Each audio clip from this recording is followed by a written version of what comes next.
예, 이 오후에도 우리 예배를 받으시고 또 우리를 이곳에 인도하시고 또 충만케 하실 우리 하나님을 찬양합니다. 할렐루야. 아멘. 여러분이 귀한 자리에 부족한 종을 초대해 주셔서 진심으로 감사를 드립니다. 소개받은 김해북교회를 섬기고 있는 백경태 목사라고 합니다. 우리 함께 말씀을 나누게 되어서 참 영광으로 생각하고 참 귀하게 감사합니다. 우리 당회와 또 우리 담임 목사님과 또 우리 청년의 진심으로 감사를 말씀을 드립니다. 저는 그렇게 유명한 사람은 아닙니다. 여러분 여기서 저를 아시는 분 몇 분은 계신 것 같은데 그렇게 뭐 유명한 설교자도 아니고 어디 불려다니면서 이렇게 설교할 그런 위인도 아닙니다. 그냥 우리 장현종 목사님하고 좀 친합니다. 그리고 우리 여기 찬양했던 김찬미 자매하고 좀 친합니다. 제가 SFC 간사를 했는데 우리 제가 섬겼던 인제대 SFC 학생이었습니다. 그래서 제자로서 이렇게 연을 맺었고, 그 다음에 우리 회장님이 저를 좀 아신다 그러던데 저는 회장님을 모릅니다. 무슨 말씀을 드리냐면 제가 만약에 오늘 설교가 은혜가 안 됐다 그럼 다 그분들 탓입니다. 알겠죠? 그냥 잘 모르고 저를 그냥 섭외했다 그랬기 때문에 이렇게 제가 보험 들고 가는 거예요. 장 목사님 탓입니다. 알겠죠? 그렇게 해서 장 목사님 사랑합니다. 네. 그런 부족하지만 그래도 하나님의 말씀을 서고 또 주의 길을 걸어가는 한 사람의 마음으로, 또 청년들을 사랑하는 한 사람의 설교자의 마음으로 이곳에 섰습니다. 오늘 우리 읽었던 본문으로 주님을 사랑하는 자의 길이란 제목으로 청년의 헌신 예배 하나님 말씀을 전하도록 하겠습니다. 제가 AI에게 이렇게 한번 물어봤습니다. 하나님 나라를 세워가는데 가장 방해되는 사상이나 문화가 뭐냐라고 물어봤습니다. 그러니까 한 7가지, 8가지 정도 이렇게 딱 추천을 해주시더라고요. 이 AI가 그 중에서 제가 한 2가지 정도가 굉장히 공감이 되던데, 첫 번째 뭐가 가장 방해를 하느냐? 첫 번째가 뭐냐면 개인주의입니다. 이렇게 얘기를 하더라고요. 여러분, 개인주의, 자기 혼자 사는 세상 뭐 이런 거 아니겠습니까? 이 시대는요 그냥 개인주의가 아니라 초개인화 시대를 살아가고 있습니다. 초개인화 시대. 여러분 1인 1문화 시대예요. 여러분 예전에 제가 올해 44이거든요 45인가 잘 모르겠는데 40대 중반입니다. 제가 어렸을 때만 해도 딱 그룹이 나눠졌어요. 저하고 비슷한 연배 계신지 모르겠는데 H.O.T 아니면 뭐였습니까? 그렇죠, 그거예요. 잭스키스 이렇게 나오고, 그 다음에 강호동 아니면 유재석, 1박 2일 아니면 무한도전, 뭐 이렇게 S.E.S 아니면 핑클. 좀 세대를 올려볼까요? 나오나 아니면 그렇지, 나오잖아 지금. 송대관 아니면 태진아 이렇게 나온단 말이에요. 딱 그룹이 나눠져 있었습니다. 근데 지금은 그룹이 없어요. 왜냐하면 자기 마음에 드는 사람이 너무 다양한 거예요. 그래서 요즘 아이들은 유재석을 모른답니다. 그럼 너도 누구 좋아하냐? 그러면 어느 유튜버를 좋아한대. 여러분 그 유튜버를 누가 합니까? 도티라는 유튜버 아세요? 난 몰라요 그냥. 근데 걔네들 좋아한대요. 이 사람은 이러고 좋아하고 저 사람은 좋아하고. 그러니까 1인 1문화, 전부 다 초개인화 시대를 살아가고 있습니다. 그러니까 우리 하나님 나라를 한번 만들어가 봅시다. 초장동교회 모여가지고 청년들하고 모여가지고 우리 하나님 나라 한번 세워가 보자. 니나 해라, 이런 마음이죠. 나는 거기에 동의하지 않는다. 예수 믿고 천국 갑시다. 아이고 천국 있는지 없는지도 모르겠는데 그런 거 나한테 권유하지 마세요. 내 마음대로, 내 문화대로. 여러분 클라스 스킬러라는 그런 어떤 신학자가 책을 하나 썼는데 그리스도와 문화라는 책을 썼습니다. 거기에 서두에 보면 뭐라고 말하냐면 이 시대는 문화가 너무 다양합니다. 그래서 복음이 들어가기 참 힘듭니다. 그리고 뒤에는 뭐라고 하냐면 이 시대는 그리스도가 너무 다양합니다. 그리스도가 너무 다양하대요. 그러니까 이 초장동 교회 안에서 같은 신앙생활을 하고 있는 여러분들 안에도 내가 믿는 그리스도가 너무 다 다른 거야. 근데 이 클라스키다가 그 책을 쓴 게 1920 몇 년, 40 몇 년 이러는데 그때에도 문화가 다양했다는데 2026년은 얼마나 다양하겠습니까? 그러니까 이 초개인화 시대가 정말 하나님 나라를 방해하는 시대다라고 AI가 얘기를 하더라고요. 또 두 번째가 뭐냐면 경쟁 사회가 크게 방해합니다. 이렇게 알려줍니다. 무한 경쟁 시대를 살아가고 있습니다. 여러분 우리가 태어나면서부터 경쟁하게 되어 있습니다. 그래서 저 사람보다 나아야 되고 이 사람보다 더 잘해야 되고 밟아 이겨서 더 성공해야 되고 그렇게 나아가야 되는 것입니다. 그래서 부모들은 어떤 걸 택합니까? 우리가 조기 교육이라고 말하지 않습니까? 가가지고 어릴 때부터 영어 유치원에 보내가지고 샬라샬라 하게 만들고, 요즘 MZ세대 그러니까 20대, 30대, 40대 이 부모들은, MZ세대 부모들은 언제부터 조기 교육을 시작하냐면 애가 뱃속에 있을 때부터 유전자 검사를 하는 거예요. 유전자 검사를 해가지고 얘가 어떤 탤런트를 가지고 있나, 어떤 데 뭐 특성화되어 있냐, 수학, 영어, 뭐 체육, 음악, 예술 어느 것에 최적화되어 있느냐. 만약에 체육이면 태어나자마자 이제 조기 교육을 시키는 거예요. 네가 체육에 정말 발달해 있으니까 기는 거는 절대 용납할 수가 없다. 그냥 뛰어라. 그러면서 막 뛰게 만들고 그렇게 하는 거죠. 먼저 조기 교육을 준비하기 위해서 그 정도까지 한답니다. 그 왜 그렇습니까? 사람들과의 그 모든 경쟁사에서 이겨내야 되거든요. 여러분, 경쟁이란 말은 평가가 확실하게 들어가 있는 것이 경쟁입니다. 보세요. 저 사람보다 내가 잘해야 됩니다. 이 사람보다 내가 잘해야 됩니다. 평가하는 기준이 딱 있다는 것이지요. 여러분, 그래서 이 땅에 하나님 나라가 세워지기가 굉장히 어렵습니다. 이 개인주의와 이 무한 경쟁 사회, 치명적으로 직격탄을 받는 사람 누군지 압니까? 청년들입니다. 여러분, 청년들이 이 무한 경쟁 사회에서 살아남기란 굉장히 어렵고 이 많은 가치관 속에서 살아남기란 굉장히 어렵습니다. 여러분, 요즘 신입사원이란 말이 없습니다. 중고사원입니다. 중고사원. 왜냐하면 신입사원 모집 괄호열고 경력자 우대. 이런 말이 좀 이상한 거예요. 신입사원인데 경력이 어디 있습니까? 안 그래요? 제 제자가 고3인데 스튜디오스가 되고 싶어가지고 면접을 좀 봤대요. 면접을 봤는데 뭐라고 말하면 전부 다 나보다 나이가 많아요. 20대 중반, 20대 후반 사람들이 다 와요. 그냥 대학 졸업하고 또 이렇게 막 사회생활 하다가 지원하는 사람들 와가지고 자기는 잽도 안 되더란 거예요. 그냥 경험상 면접 봤어요. 이렇게 얘기를 하더라고요. 여러분 보십시오. 고3이 대학 갔는데 스튜디오스가 되고 싶어서 대학 면접을 봤는데 대학생 아닌 사람들이 너무 많더라는 거야. 여러분 한번 생각해 보세요. 그 학교에서 뭐 조금 더 잘하는 사람을 뽑지 생짜배기 10대를 뽑고 싶겠습니까? 그러니까 경쟁이 안 되는 거예요. 그래서 청년들은 어떻게 하냐면 일단 대학 졸업을 합니다. 대학 졸업을 해서 일단 경력을 많이 쌓아. 여기서 2년, 저기서 3년, 여기서 4년 뭐 이렇게 해가지고 한 30대쯤 돼가지고 신입사원에 지원하는 거예요. 그게 무슨 신입사원입니까? 중고사원이지. 그러니까 경쟁사회에 그게 안 되는 거예요. 그러니까 다른 사람들의 모든 평가 안에서 내가 더 우위에 서야 된다라는 것을 가지고 있습니다. 여러분, 우리가요 이 모든 평가 속에서 자유하는 사람은 없습니다. 청년들만 평가에서 자유합니까? 여러분, 할아버지 할머니들 손주 손녀한테 평가 안 받습니까? 우리 할아버지는 참 좋아, 우리 할머니는 참 좋아. 그런 평가 받고 싶지 않으세요? 여러분, 목사는 평가 안 받습니까? 성도들에게 목사 평가 받습니다. 성도는요 목사도 성도 평가합니다. 잘하세요? 사장님은 평가 안 받습니까? 사장님도 평가 받습니다. 여러분, 그 유튜버 중에 이런 게 있더라고요. 축구 감독이 왜 그렇게 무너지는가? 뭐 감독은 왜 미쳐가는가? 두 가지 피로감 때문이래요. 하나는 선택의 피로감, 두 번째는 설득의 피로감. 제가 그 유튜브를 보면서 담임 목사랑 똑같은데? 설득해야 되고 그 다음에 선택해야 되고, 그러니까 너무 피로감 때문에 미쳐가고 있다, 이렇게 표현하고 있더라고요. 여러분, 무슨 직위가 올라가고 위치가 올라가도 평가받는 세상 살아가고 있습니다. 우리 집에는요 리모컨을 누가 잡느냐, 그것이 권력입니다. 가가지고 제가 중학교 1학년 아들이 있고 초등학교 5학년 딸이 있고 4살짜리 딸이 하나 더 있습니다. 10년 터울입니다. 힘들어 죽겠습니다. 이 4살짜리도 이 리모컨 쟁취하기 위해서 얼마나 열심히 하는지 압니까? 제가 한 번은 참 재밌어요. 우리 아들이 사춘기 중2병이 이길까 아니면 미운 4살이 이길까? 리모컨 가지고 오빠가 TV 보는데 나 TV 볼래 막 울더라고요. 제가 그걸 영상을 딱 찍어가지고 올렸습니다. 사춘기가 중2병이 이길까 미운 4살이 이길까? 여러분, 그렇게 평가하는 거예요. 서로가. 저 사람은 나의 친한 사람, 이 사람은 경쟁 대상. 4살짜리도 그거 합니다. 언니한테는 매몰차게 대하고 오빠한테는 진짜 살갑게 대합니다. 이 영악한 자식이에요 이게. 여러분, 안 그렇습니까? 여러분, 우리 남편분들, 우리 남자분들 반려견 키우시는 분 계십니까?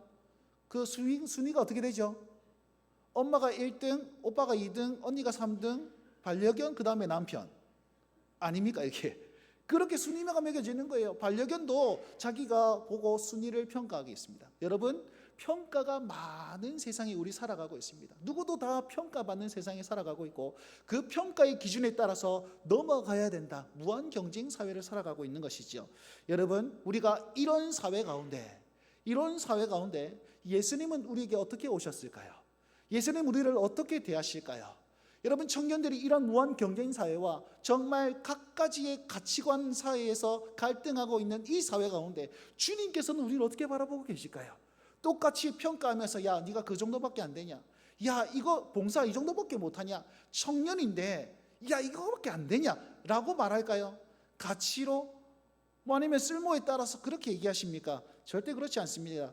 우리 예수님은 평가 많은 이 세상 가운데 평가하러 오신 분이 아니라 이해하고 받아들이고 쓸모와 상관없이 용서하러 오신 분이 바로 우리 예수님을 믿으시길 바랍니다. 그래서 손가락질 많고 평가 기준에 따라서 열심히 애쓰고 또 애써서 정말 피말라가는 이 세상 가운데 누구도 나를 인정해 주지 않는 그런 세상 가운데 주님만이 나에게 위로를 주시고 주님만이 나에게 나의 존재를 인정해 주시는 분이심을 꼭 믿으시길 바랍니다. 여러분, 평가는 참 좋은 겁니다. 평가는 여러분, 시험이 없으면 자녀들이 공부를 할까요? 진급이 없으면 일을 열심히 하겠습니까? 평가는 참 좋은 겁니다. 근데 여러분, 평가받아서 힐링했어요, 평가받아서 회복받았어요 하는 분 계신가요? 여러분, 자녀들 중에 정말 시험 치고 와, 나 오늘 너무 시험 쳐가지고 기분이 너무 좋아, 그런 사람 있습니까? 시험 끝났다고 좋아하겠죠. 평가받는다고 위로받고 힐링받는 사람이 없습니다. 그래서 우리 예수님은 평가로 오신 분이 아니라 우리를 인정해주고 우리를 회복해 하시는 분이심을 꼭 기억하시길 바랍니다. 오늘 본문 말씀에 바리새인이 등장하는데요, 바리새인이 뭐 하고 있냐면 예수님을 식사 자리에 초대하고 있습니다. 여러분, 이게 굉장히 아이러니하고 굉장히 이상한 행동입니다. 왜냐하면 그 앞에 본문 34절에 보면 바리새인들이 예수님을 뭐라고 욕했냐면 예수님은 죄인들과 세리의 친구들이며 먹기를 탐하는 자다, 이렇게 표현했거든요. 맨날 묵기만 하고 금식도 안 하고 죄인들과 원리 달리고 세리들과 친구 먹고 그 예수님 그런 예수님이다 라면서 이제 비꼬아서 얘기했던 사람들이 바리새인이거든요. 그런데 그 바리새인 한 사람이 예수님을 식사 자리에 초대하는 거예요. 이게 참 이상한 일입니다. 근데 왜 초대했을까? 이런 거죠. 예수님 당시에는 종교가 세 분파가 있었습니다. 바리새파가 있었고 사두개파가 있었고 에세네파가 있었습니다. 에세네파는 둘째 치고더라도 이 바리새파와 이 사두개파는 앙숙이었단 말이에요. 자, 사두개인들은 어떤 사람들이었습니까? 사두개인들은요, 이 굉장히 종교권을 가지고 있었고 권력을 가지고 있었던 사람입니다. 예전에 다윗 시대에 사독이라는 제사장이 있었거든요. 사독이라는 제사장이 굉장히 잘했습니다. 하나님을 잘 섬겼고 왕을 잘 보필했고 백성들을 잘 돌아보는 그런 제사장이었습니다. 그가 참 잘했는데 그 시대가 가면 갈수록 점점 타락해지는 거예요. 타락해지는데 야, 너 제사장인데 너 누구한테 배웠어? 그러면 내가 사독의 후예입니다 라는 자부심이 생긴 거예요. 여러분, 만약에 여러분이 피겨를 한다 칩시다. 피겨 누구한테 배웠어요? 김연아한테 배웠어요. 그럼 어떻게 돼요? 우와, 이렇게 된 거 아니에요. 제사장인데 어느 지파 사람입니까? 어디 출신입니까? 나는 사독의 후예입니다. 그러면 우와, 이렇게 되는 거예요. 근데 가면 갈수록 타락해져 가지고 이름만 남고 경건함은 없는 그런 사람들이 바로 사두개인들이었습니다. 사두개인들은 로마와 결탁해가지고 종교세를 받아먹고 권력을 유지하는 사람들이었습니다. 얼마만큼 타락했냐면 이 사람들이 이제 예배를 드리기 위해서 사람들이 오지 않습니까? 소를 끌고 옵니다. 그러면 이렇게 얘기하는 거예요. 이 소는 부정해서 하나님 앞에 드릴 수 없어. 이 소를 사야 돼. 양을 끌고 옵니다. 그러면 이 양은 부정해서 안 돼. 이겁니다. 우리로 따지면 헌금 10,000원 하러 왔는데 헌금을 10,000원 하는데 이 돈은 부정한 돈이기 때문에 하나님께 헌금할 수가 없습니다. 그럼 어떤 돈을 해야 됩니까? 이 돈으로 해야 됩니다. 똑같은 10,000원짜리 딱 가져와가지고 15,000원 내세요. 15,000원에 사가는 거야. 똑같은 10,000원인데. 그렇게 해가지고 이제 부를 축적하는 사람들이었습니다. 그러면 그 돈 바꾸는 사람들이 막 있을 거 아닙니까? 그럼 명당 자리가 있을 거 아니에요. 저 가까이 있는 사람이 문 밖에 있는 그 명당 자리 아니겠습니까? 그러면 명당 자리 주기 위해서 또 자리세를 받기 시작합니다. 이게 얼마나 상용화되었냐면, 얼마나 부를 축적하는 모습이 되었냐면, 그 당시에 이 돈 바꾸는 사람이 앉아 있는 의자가 있어요. 그걸 뭐라고 하냐면 방코라고 했습니다. 방코라고 하는 그게 영어로 어떻게 바뀌었냐면 뱅크가 되어버립니다. 뱅크 뭡니까? 은행이죠.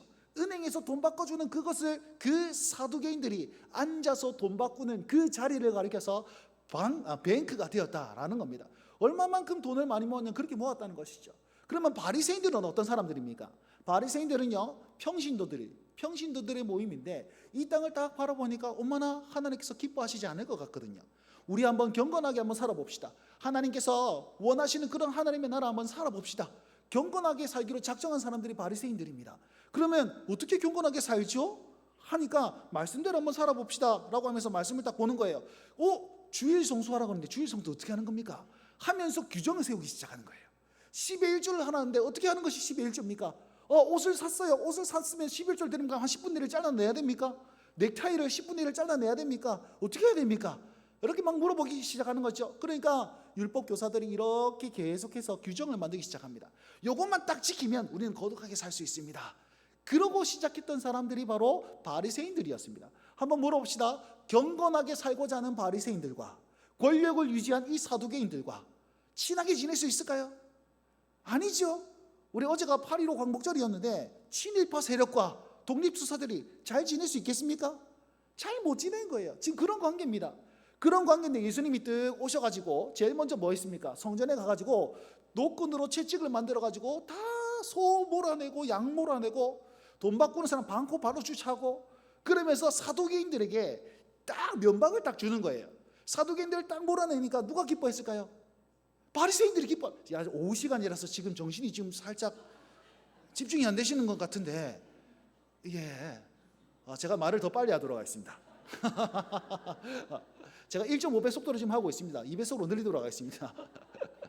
자, 여러분 그렇게 예수님께서 사두개인들을 몰아내니까 바리새인들이 박수를 치면서 오는 거예요. 우와, 예수님 진짜 육회 통쾌 상쾌합니다. 어떻게 이렇게 시원할 수가 있습니까? 어떻게 이렇게 말씀을 탁월하게 전할 수 있겠습니까? 하면서 접근하는 거예요. 여기 오늘 37절에 이 바리새인 마찬가지로 주님께 다가가서 식사 자리를 한번 초대해 봅시다. 식사 한번 합시다. 식사 자리에 와가지고 우리 함께 미래를 한번 꿈꿔봅시다. 사두개인들 몰아내고 진짜 거룩한 하나님 나라 한번 만들어 봅시다. 한번 잘해 보십시다. 그러면서 예수님을 초대한 거예요. 왜 초대했냐면 예수님을 평가하기 위해서. 저 사람이 내 편이냐 아니냐, 나와 함께할 사람이냐 아니냐, 능력자 맞느냐 안 맞느냐, 그걸 평가하기 위해서 식사의 자리에 초대했다는 겁니다. 자, 그래서 식사의 자리에 초대했는데 사람들이 다 모여 있는 거죠. 식사를 막 하고 있는데 갑자기 저기에서 여인 한 사람이 딱 나타나기 시작하는 겁니다. 여인 한 사람이 나타나는데 그 사람은 어떤 사람입니까? 우리 37절 말씀 다 같이 한번 읽어볼까요? 37절 다 같이 한번 읽어보도록 하겠습니다. 읽겠습니다. 시작. 그 동네에 죄를 지은 한 여자가 있어 예수께서 바리새인의 집에 앉아. 아멘. 여인 한 사람이 딱 등장을 하는데 그 여인이 누굽니까? 죄를 지은 한 여자가 왔다라고 표현을 하고 있습니다. 여러분, 이 죄를 지은 여인은 그냥 죄인인 여자다라는 것이 아니라 진짜 누가 봐도 죄인임을 다 알 수 있는 여자, 이런 뜻입니다. 그래서 학자들은 이 사람이 아마 창녀였을 것이다, 혹은 정말 온 동네 사람들이 다 아는 그런 범죄를 저지른 자였을 것이다 라고 해석하고 평가합니다. 그 여인이 딱 왔습니다. 여인이 정문 밖으로 딱 들어오는 거예요. 여러분, 지금 바리새인의 집에 예수님께서 식사자리에 왔습니다. 그러면 거기에서 같이 밥 먹는 사람 누구일까요? 바리새인 아빠, 바리새인 할아버지, 바리새인 삼촌, 바리새인 친구, 바리새인, 바리새인 2, 바리새인 3, 전부 다 바리새인 아닐까요? 사두개인들이 왔겠습니까? 이방인들이 왔겠습니까? 누가 왔겠습니까? 전부 다 바리새인이에요. 그럼 바리새인들 다 평가하는 사람입니다. 앞서 말씀드렸죠. 규정을 딱 정해놓고 이거 너 지켰네, 너 안 지켰네. 평가가 몸에 익숙한 사람이었어요. 근데 죄인인 여자가 득 들어왔습니다. 아마도 거기 있는 바리새인 모두 다 털이 쭈뼛었을 거예요. 그냥 그냥 그 사람들이 그 집안에 그냥 들어왔겠습니까? 손은 씻고 발은 씻고 머리는 씻고 넥타이는 똑바로 했나 안 했나 태도를 보고 네가 거룩하냐 안 거룩하냐 다 검문검색 다 해가지고 그곳에 들어왔을 텐데, 여인이, 그것도 모든 사람이 다 알만한 그 죄를 지은 그 여인이 득하게 들어왔는데, 아마도 이 시몬이라는 사람은 예수님하고 막 대화를 했겠죠. 대화를 하다가 계속 눈치를 봤을 겁니다. 저 여자가 나한테 오나 안 오나, 건드리면 나도 부정해지는데 저 왔는데 오만 생각 다 했을 겁니다. 아마도 거기 있는 사람들 다 이렇게 쳐다봤을 거예요. 여러분, 여기서 지금 누가 한 사람이 왔다 칩시다. 그러면 저를 쳐다보지만 이렇게 계속 신경 쓸 거 아닙니까? 맞죠? 한번 해볼까요? 찬미야 한번 들어와 봐봐 이렇게. 그럼 자가 와 저러고 있는 계속 신경 쓸 겁니다. 이렇게. 그죠? 지금 그런 현상이라는 겁니다. 여러분, 바리새인들은 다 그 여인을 평가하고 있습니다. 저 여자가 왜? 뭐 하려고? 지금 나 건드리냐 안 건드리냐? 부정하냐 안 부정하냐? 깨끗하냐 안 깨끗하냐? 그거 다 판단해서 옹총이 거기 가 있습니다. 여러분, 그 찰나에 이 시몬이라는 사람이 얼마나 잘 됐다. 예수님이 진짜면 저 여인이 죄인이라는 사실을 알았을 것이고 짝퉁이면 모를 거야. 한번 시험해 봐야 되겠어. 그런 마음으로 예수님과 식사제를 계속 이어나가고 있습니다. 한번 물어봅시다. 여러분, 예수님이 그 여인이 죄인이었다는 사실을 아실까요? 모르실까요? 어떤 죄를 지었는지 아실까요? 모르실까요? 다 아시죠? 우리의 머리털까지도 세심받으시는데 하루에도 수십 개씩 빠지는 그 머리털 늘 세고 계시는 분이신데 그거 모르실까? 근데 주님께서는 이 여인에게 말 한마디 하십니까? 한마디도 안 하십니다. 그가 무슨 행동을 하든 가만히 계십니다. 야, 죄인아, 네가 왜 이렇게 하냐? 어떻게 하냐? 너 무슨 죄를 지었냐? 회개는 했냐? 아무 말 안 하십니다. 가만히 계시는 것이죠. 여러분, 이게 우리가 믿는 예수님이십니다. 우리가 한번 적용해 볼까요? 여러분, 예수님이 우리의 죄를 아실까요? 모르실까요? 우리의 지금 처지를 아실까요? 모르실까요? 이 세상 살아가는 동안에 너무 힘겹고 어렵고 절망 가운데, 한계 가운데 정말 그렇게 살고 있는 우리의 모습을 아실까요? 모르실까요? 다 아세요. 죄인이라는 사실도 알고, 연약하다는 사실도 알고, 지금 힘겨워서 투병 중에 있다는 사실도 알고, 절망 가운데 있다는 사실도 압니다. 정말 헉헉대는 마음으로 이곳에 겨우 앉아 있다는 그런 사실도 압니다. 믿음 없음도 아실 거예요. 근데 와가지고 평가하는 거야. 네가 지금 그따위밖에 안 되냐? 신앙생활을 지금 몇 년이나 했는데 너 유아세례 받았지 않느냐? 근데 그렇게 거룩한 청년으로 살아야지 왜 이거밖에 안 되느냐? 한마디도 하시지 않습니다. 그쵸? 받아주고 있어요. 많은 사람들은 평가할지 모릅니다. 그러나 주님은 그대로 받아주고, 우리는 이것을 뭐라고 말씀하는지 아십니까? 은혜라고 하는 겁니다. 사랑하는 성도 여러분, 이 예수님을 만남으로 말미암아 은혜를 누리실 수 있게 간절히 바라겠습니다. 그 주님의 은혜가 이곳에 있음을 여러분 믿으시기 바랍니다. 사랑하는 청년 여러분, 여러분의 삶 가운데 아무것도 묻지 아니하시고 평가하지 아니하시고 판단하지 아니하시는 주님의 은혜가 여러분의 삶을 휘감고 있음을 기억하시길 바랍니다. 그럼 우리는 은혜대로 살아야 되는 거예요. 은혜대로. 여러분, 만약에 은혜대로 산다는 것이 무엇일까요? 이곳에 은혜가 있으면 어떤 일이 일어날까요? 여러분, 만약에 이곳에서 전부 다 우리 모두가 알코올 중독자라고 칩시다. 여기 알코올 중독자예요. 전부 다. 난 늘 술이야 이러고 살아가는 거예요.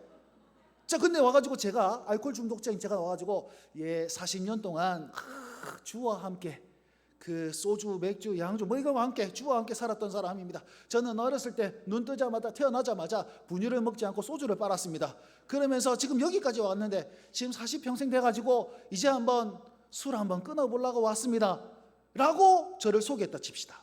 그럼 여러분은 저에게 어떤 말을 하실까요? 왜 그렇게 살았습니까? 아니, 여러분도 알코올 중독자라고. 그러면 뭐라고 얘기하겠습니까? 아이고야, 건강은 괜찮습니까? 가정은 괜찮습니까? 그렇게 말하지 않을까요? 여기 만약에 전부 다 암 투병자라고 칩시다. 여기도 암, 저기도 암, 저기도 암, 저기도 암. 그럼 제가 와가지고 저는 간암입니다. 무슨 암입니다. 여기 왔습니다. 그러면 항암 잘 하셨습니까? 괜찮습니까? 이런 약도 있고 저런 약도 있고 이런 약도 있습니다. 이게 좋습니다. 이 음식이 좋습니다. 저 음식 그렇게 말하지 않을까요? 여기 전부 다 자녀를 잃은 사람들이 왔습니다. 뭐라고 얘기할까요? 그러면 괜찮으십니까? 마음에 상심이 크시겠습니다. 같이 울어줄 수 있는 건 아니에요. 여기 모두 다 죄인입니다. 모두 다 죄인인데 그 한량없는 은혜를 받은 사람이 여기 모였습니다. 우리의 대화는 어떤 대화여야 합니까? 우리의 대화는 한 주간 고생하셨습니다. 내가 열심히 주를 위해서 산다 살았는데 또 죄를 지었습니다. 그럼에도 불구하고 은혜가 필요해서 이 자리에 왔습니다. 그러면 뭐라고 해야 합니까? 나도 그렇습니다. 나도 죄인입니다. 나도 연약합니다. 나도 부족합니다. 청년들이 와가지고 열심히 봉사하고 최선을 다해 열심히 나아가고 있습니다. 그래, 너희들도 고생이 많다. 이 은혜가 필요하지. 하나님의 위로를 받으십시오 라고 말하지 않을까요? 근데 우리의 교회의 모습들은 어떻습니까? 초장동 교회 빼고 저쪽 교회는 어떻습니까? 니는 왜 그래 사노? 봉사는 왜 그러노? 헌금세를 왜 그렇게 하노? 뒷담화 자는 왜 그런지 모르겠다. 블라블라블라블라. 바리새인들이죠. 바리새인들. 이것은 교회입니다. 주님의 은혜가 거하는 곳입니다. 근데 그렇게 평가하고 쓸모에 따라서 판단하면 이곳은 바리새인의 집이지요. 교회가 아닙니다.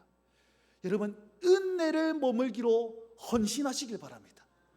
오늘 이 청년의 헌신 예배 아닙니까? 무엇을 헌신해야 됩니까? 내가 이 은혜를 드러내고자 이 은혜를 증명하는 헌신하실 수 있게 주의 이름으로 축원드립니다. 그것이 되어야지 이곳이 주님이 머무시는 교회가 되는 것이에요. 여러분, 오늘 어떤 말씀을 하셨습니까? 마치고 나아가실 때 어떤 말씀을 하시겠습니까? 은혜의 나눔들이 충만하시게 거듭 주의 이름으로 축원드리겠습니다. 여러분, 은혜 있는 사람들은 어떻게 하냐면 은혜에 머무는 것으로 끝나지 않습니다. 어디까지 나아가냐면 사랑으로까지 나아갑니다. 어디까지 나아간다고요? 사랑으로 나아갑니다. 예수님께서 물어봅니다. 야야 시몬아, 내가 예를 하나 든다. 50만 원 빚진 사람과 50억을 빚진 사람이 있다. 근데 다 갚을 능력이 없어가지고 주인이 다 탕감해줬어. 누가 그 주인을 더 사랑하겠느냐? 이렇게 물어봅니다. 누가 더 감사하겠느냐? 누가 감격하겠느냐? 누가 잘 보이겠느냐? 그렇게 말씀 안 하시고 뭐라고 표현합니까? 누가 더 사랑하겠느냐? 이렇게 표현하고 있습니다. 여러분, 누가 더 사랑하겠느냐라고 그 말하는 질문 가운데 여러분, 우리가 은혜를 받은 사람은 그 사랑의 감격 가운데 나아간다라고 말하고 있는 것이지요. 여러분, 이 여인은 주님을 더욱더 사랑했습니다. 근데 한번 보십시오. 여러분, 아까 읽었던 37절 말씀 보시면 이 여인이 예수님께서 바리새인의 집에 계신 것을 알고도 왔다, 이렇게 표현하고 있습니다. 여러분, 만약 상상을 한번 해보십시오. 여러분들이 지금 죄인입니다. 그 여인입니다. 창녀이고 모든 사람이 내가 죄인인 걸 압니다. 그곳에 들어오는 게 쉬웠을까요? 어려웠을까요? 자, 만약에 저 문을 열고 주님이 여기 계십니다. 저기서 이까지 오는 그 거리가 가까웠을까요? 멀었을까요? 아까 제가 표현을 했지 않습니까? 모든 사람이 판단하고 평가할 겁니다. 판단하고 평가할 겁니다. 근데 왜 그 자리를 지나서 옵니까? 손가락질 받을 자리라는 것을 알고도 왜 옵니까? 주님이 거기 계시기에, 주님을 사랑하기에, 주님을 사모하기에, 주님 밖에는 없기 때문에, 주님 아니고서는 안 되기 때문에 그 거리로 오는 겁니다. 여러분, 그렇게 주님을 사랑했기 때문에 그 수모를 당하면서까지 오는 겁니다. 주님을 사랑했기 때문에 내가 무엇을 좀 드릴까, 향유를 가지고 와가지고 그 발 아래 뿌리는 겁니다. 여러분, 한번 상상해 보십시오. 이 여인이 만약에 창녀라고 칩시다. 사람들이 뭐라 수근거릴까요? 그 향유를 발에 부을 때 저거 봐라, 몸 팔아서 산 거, 저 부정한 것을 저렇게 드린다. 아이고야, 아이고야, 좀 깨끗하게 살지 뭐 한다고 저 붓는다고 해서 뭐 되냐? 그렇게 생각하지 않을까? 더 나아가서 창녀가 예수님 앞에 발을 이렇게 머리털로 닦습니다. 그러면 뭐라고 판단하면 예수님께 누가 됩니다? 봐라 봐라, 예수님도 남자네. 예? 저 창녀하고 아는 사이구나. 저 창녀하고 놀아먹었구나. 예수님도 남자네. 그럴 줄 알았다, 그럴 줄 알았다. 그 앞에서는 은혜 받으십시오 막 이적을 베푸지만 뒤에 가서는 여자하고 놀아라고 하는 저런 저런. 내가 진짜 사랑하는 예수님이 그런 취급받는 거 여러분 괜찮겠습니까? 예? 한번 해볼까요? 여기 와가지고 우리 장현영 목사님이 창녀하고 이렇게 얘기하고 있으면 여러분 뭐라고 말씀하시겠습니까? 아이고야, 사랑이 넘치시는 분이시야. 어머나, 저렇게 인자하신 분이셔. 저분들까지 다 품에 안으시는 분이시네. 그렇게 할까요? 저 목사님 아이가, 목사님 아이가, 목사님 사진 찍어가지고 다른 목사님 바로 보고 하지. 사랑합니다, 장 목사님. 내 존재가 예수님께 누가 된데 왜 그 여인은 예수님 앞에 나왔냐고요. 딱 하나입니다.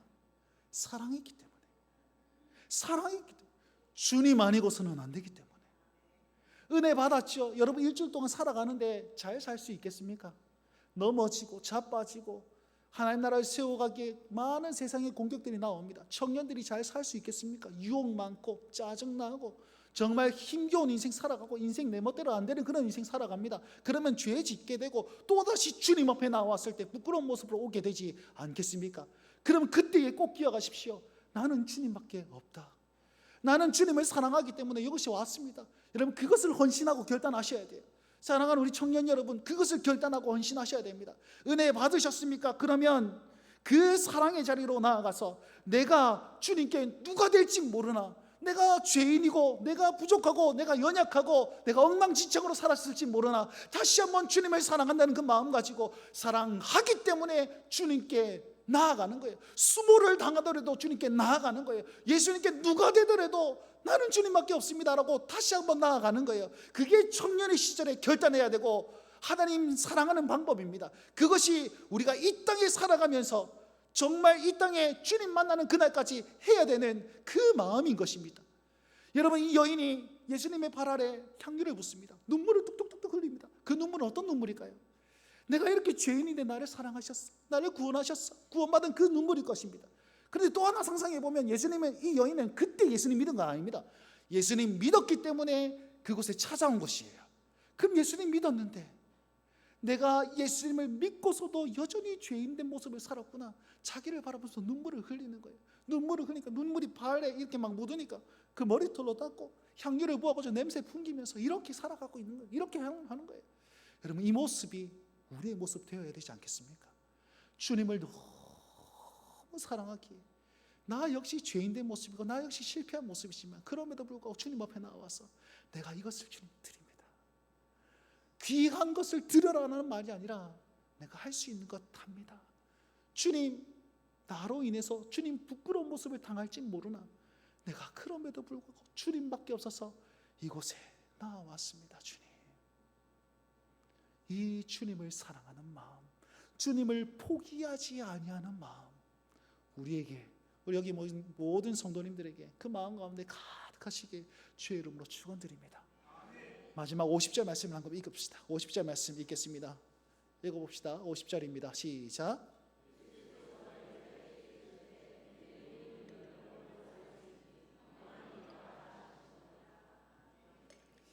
여러분, 성도는요, 출발점과 결승점이 다른 사람이 성도입니다. 보십시오. 지금 이 여인은 처음 들어올 때 어떻게 들어왔습니까? 죄인된 마음으로 들어왔습니다. 은혜를 사모하며 은혜를 받았죠. 그래서 사랑하는 마음으로 나왔습니다. 그리고 출발점이 다른 거예요. 우리 성도는 하나님의 은혜를 받은 사람입니다. 그렇죠? 그리고 사랑 가운데 나아가는 사람입니다. 결론은 어떻게 됩니까? 그 문을 나갈 때에 주님께서 말씀하시죠. 평안히 가라. 평안히 가라. 여러분, 평안을 누리는 사람이 바로 우리 성도들입니다. 손가락질 받아도 책망을 받아도 그 마지막의 길은 평강입니다. 믿으시기 바랍니다.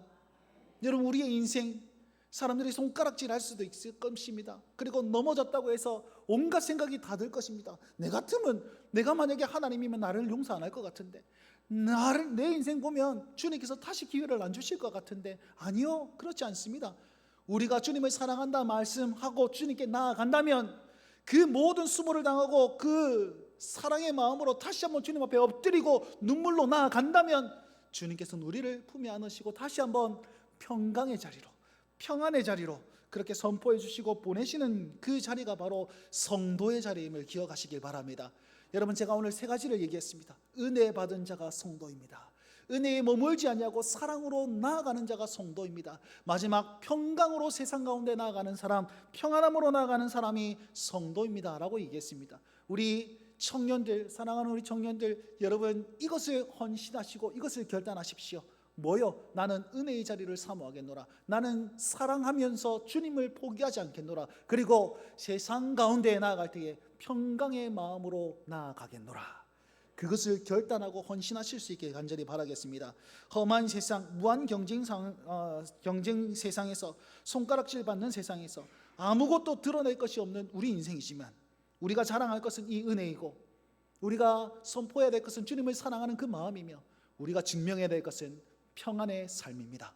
주님 안에서의 평안의 삶입니다. 그러니 이 은혜를 받고 사랑하는 마음으로 평강의 삶을 누릴 수 있는 이 한 주의 삶이 평강으로 나아갈 수 있는 여기 모인 모든 성도님들, 또 우리 초장동 교회에 가득하시게 주의 이름으로 축원드립니다.